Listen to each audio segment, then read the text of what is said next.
Сәлем достар, бүгін сіздермен ұн қуырдақ тағамның рецебімен бөлісетін боламын. Менің арнамнан шыққан видеоларды бірінші болып көру үшін арнама жазылып кетуді ұмытпаңыздар және қоңыраушаны басып кетіңіздер. Мен барлық қоспамды осылай турап алдым. Етімді өте ұсақ қылмай және сәбізімді ұзынша етіп, болгар бұрышын, пиязымды турап алдым және сарымсағымды. Қызып тұрған қазанымызға майымызды құйып, үстіне сарымсағымызды салып, кішкене қуырып аламыз. Қызартып, содан соң үстіне етімізді салып, жақсылап қуыратын боламыз.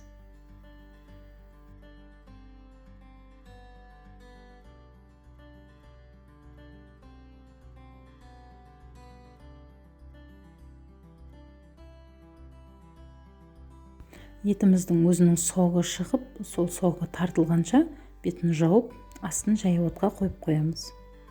Енді біз қамырымызды илейтін боламыз. Ұнымыздың үстіне бір жұмыртқамызды салып, кішкене жылы суымыздың үстіне жарты шай қасық тұзымызды салып, ерітіп аламыз да үстіне құйып, барлығын жақсылап араластырып қамыр илейтін боламыз. Кәдімгі мантының, еттің қамырындай қамыр илейтін боламыз.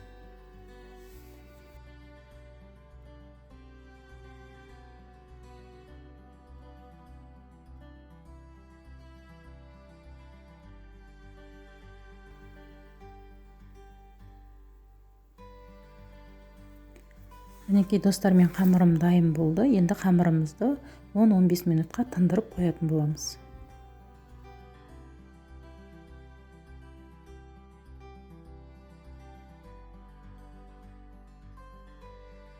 Қамырымыздың иегі қанып, жақсы болып тұр. 10 минуттай уақыт өтті.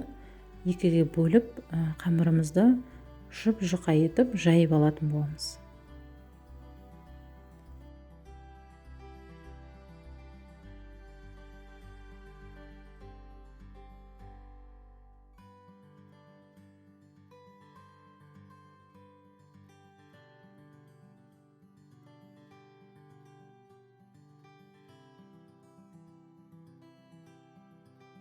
Қамырымызды осылай жұқа етіп жайып аламыз. Содан соң төртке бөліп, осындай противенімізге салып, духовкаде тек қана кептіріп алатын боламыз қамырымызды. Менің етім пісті. Етіміздің үстіне пиязымызды салып, тағы да пиязымыз қызарғанша қуырып алатын боламыз.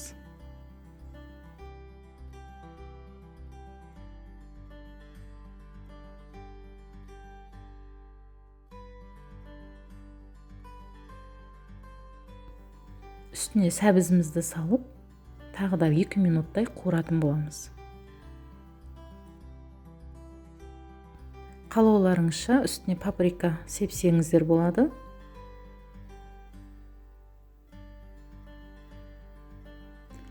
Жақсылап сәбізіміз жұмсарғанша қуырып аламыз. Содан соң үстіне болгар бұрышымызды салып, тағы да кішкене қуыратын боламыз.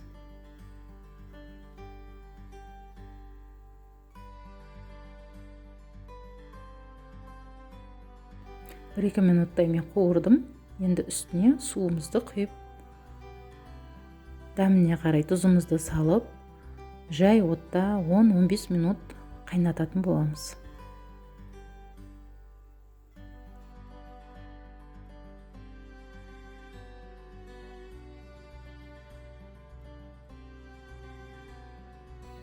Енді біздің етіміз тағы да 15 минуттай қайнағанша біз қамырымызды кесіп алатын боламыз. Жаңағы кептірілген қамырларымыз мінекей осындай болып шығады. Біздің қамырымыз кептікендіктен ешқандай жабыспайды. Осылай ұзынша етіп барлығын турап алатын боламыз.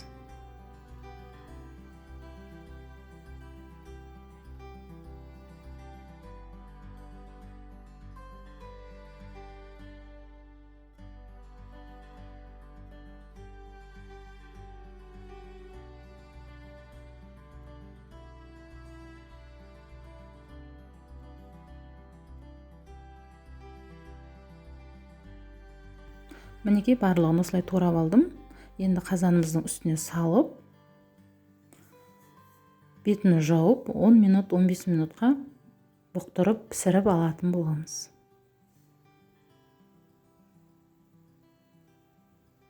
қамырымыз жабыспайды. Біздің қамырымыз духовкаға арнайы салып кептірілген. 10 минуттан кейін мен осылай бір араластырып алдым. Сіздер де осылай бір араластырып алып, тағы да 5 минутқа бұқтырып қойсаңыздар. Мінекей достар, ешқандай қамыр жабыспаған. 5 минут бұқтырып аламыз. Содан соң біздің тағамымыз дайын болды. Астарыңыз дәмді болсын. Өте дәмді тамақтардың бірі. Ауызашарға жасап көрсеңіздер болады. Үй-іштеріңізді қуантыңыздар. Сіздермен бірге болған Жанар Баймұрат. Астарыңыз дәмді болсын. Сау болыңыздар.